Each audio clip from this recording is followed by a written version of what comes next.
Hello and welcome students, আশা করি তোমরা সকলেই খুব ভালো আছো। জ্ঞানজ্যোতি কোচিং সেন্টারের পক্ষ থেকে তোমাদের সবাইকে আরো একবার স্বাগত। তো আমি মীরা ম্যাম, আমি আজকে তোমাদের সাবজেক্ট থেকে বাংলা বিষয় থেকে যে বিষয়টি নিয়ে আলোচনা করব সেটা হচ্ছে বক্রোক্তি অলঙ্কার। এই যে বক্রোক্তি অলঙ্কার যে রয়েছে, এই বক্রোক্তি অলঙ্কারের সংজ্ঞা, এর উদাহরণ এবং শ্রেণীবিভাগ সমস্ত কিছু নিয়ে আমি বিস্তারিতভাবে আলোচনা করব এবং তোমাদের বুঝিয়ে দেবো। তোমরা অবশ্যই ভিডিওটি শুরু থেকে শেষ অবধি দেখার চেষ্টা করবে। তো চলো আমরা আলোচনায় চলে যাই। দেখো, সবার প্রথমে বক্রোক্তি অলঙ্কারের সংজ্ঞা নিয়ে আমি আলোচনা করব। বক্রোক্তি কথা যে আছে, এই বক্রোক্তি কথার অর্থ হচ্ছিল বাঁকা, সোজাসুজিভাবে কোনো কথা না বলে প্রশ্ন বা স্বর বিকৃতির দ্বারা বাঁকাভাবে বলায় যে অলঙ্কার সৃষ্টি হয় তার নাম হচ্ছে বক্রোক্তি। মানে আমরা দেখবো যখন আমরা কোনো একটা কথা, সেই কথাটাকে সোজাভাবে বলা হবে না, ঠিক আছে, ওই কথাটাকে কি হবে, একটু বাঁকাভাবে বা একটু ঘুরিয়ে পেঁচিয়ে কিন্তু কথাটাকে বলা হবে, সেটাকে বলা হয় বক্রোক্তি।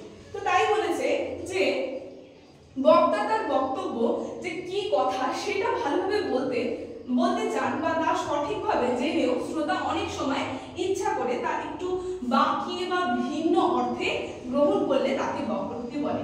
মানে বক্তা কিছু একটা কথা বলছে, প্রথমে বলেছে বক্রোক্তি শব্দের অর্থ হচ্ছে বাঁকা বা ঘুরিয়ে পেঁচিয়ে, ঠিক আছে। তো বক্তা কি হবে, কোনো একটা কথা বলবে, কিন্তু যে শ্রোতা শুনছে সে কি করবে, যেটা অর্থ মানে দুটো অর্থ, ঠিক আছে, প্রথম অর্থটা না ধরে একটু ঘুরিয়ে পেঁচিয়ে যে অর্থটা আছে পরের অর্থটা ধরে নেবে, তো সেটাকেই বলা হয় বক্রোক্তি অলঙ্কার। তো দেখো এখানে উদাহরণে বলে দিয়েছে, কে বলে কাব্যের ফুঁকে এই পৃথিবী নিরাময় হয়, হতেও পারে, ঠিক আছে। এটা হচ্ছে বক্রোক্তি অলঙ্কারের উদাহরণ।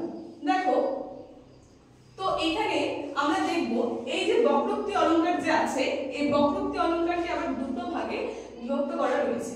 এই বক্রোক্তি অলঙ্কার হচ্ছে দু প্রকার, একটা হচ্ছে শ্লেষ বক্রোক্তি আর একটা হচ্ছে কাকু বক্রোক্তি, ঠিক আছে।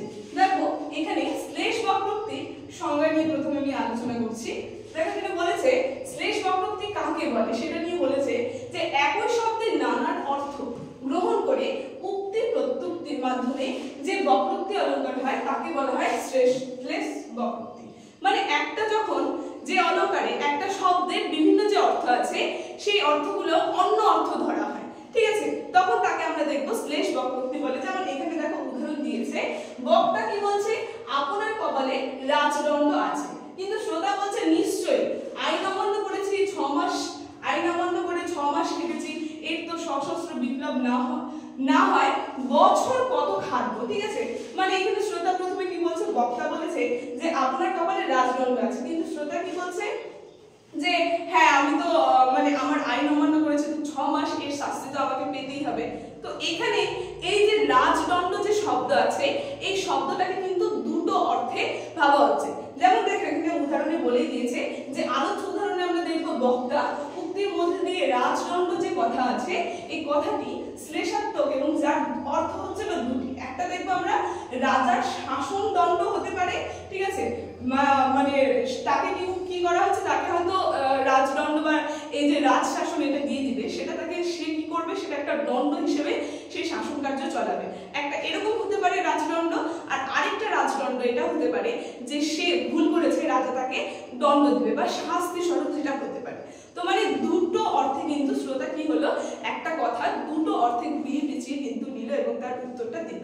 তো এটাই চলে গেল শ্লেষ বক্রোক্তির উদাহরণ, ঠিক আছে। তাই এখানে বলেছে, দেখো তারপরে এখানে আমরা দেখব কাকু বক্রোক্তি। এর আগে আমি শ্লেষ বক্রোক্তি নিয়ে বললাম এবং তার উদাহরণটা আমি বলে দিলাম। এখন আমরা কাকু বক্রোক্তির সংজ্ঞাটা একটু দেখি।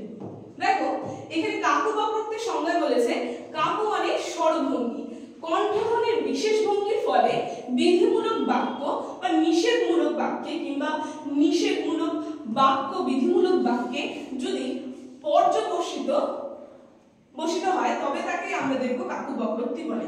মানে বলেছে যে কণ্ঠধ্বনির বিশেষ ভঙ্গি, ঠিক আছে, বিধিমূলক বাক্য থেকে নিষেধমূলক বাক্য বা নিষেধমূলক বাক্য থেকে যখন আমরা দেখবো বিধিমূলক বাক্যে হচ্ছে, তখন তাকে বলা হয় এই কাকু বক্রোক্তি। যেমন উদাহরণ হচ্ছে স্বাধীনতাহীনতায় কে বাঁচিতে চায়, কে বাঁচিতে চায়, ঠিক আছে, মানে বলছে যে এই যে স্বাধীনতাহীনতায় কে বাঁচিতে চায় বা কে বা বাঁচিতে চায়, এই যে এটাকে বলা হচ্ছে, এটা হচ্ছে কাকু বক্রোক্তির উদাহরণ, ঠিক আছে। তো দেখো আমি প্রথমে হচ্ছে হলো শ্লেষ বক্রোক্তি, কাকু বক্রোক্তি, বক্রোক্তি অলঙ্কার কয় প্রকার নাম্বারের সংজ্ঞা নিয়ে, উদাহরণ নিয়ে এবং শ্লেষ বক্রোক্তি এবং কাকু বক্রোক্তি নিয়ে কিন্তু বিস্তারিতভাবে আলোচনা করে দিলাম। আজকের আলোচনাটি আমি এখানেই শেষ করছি।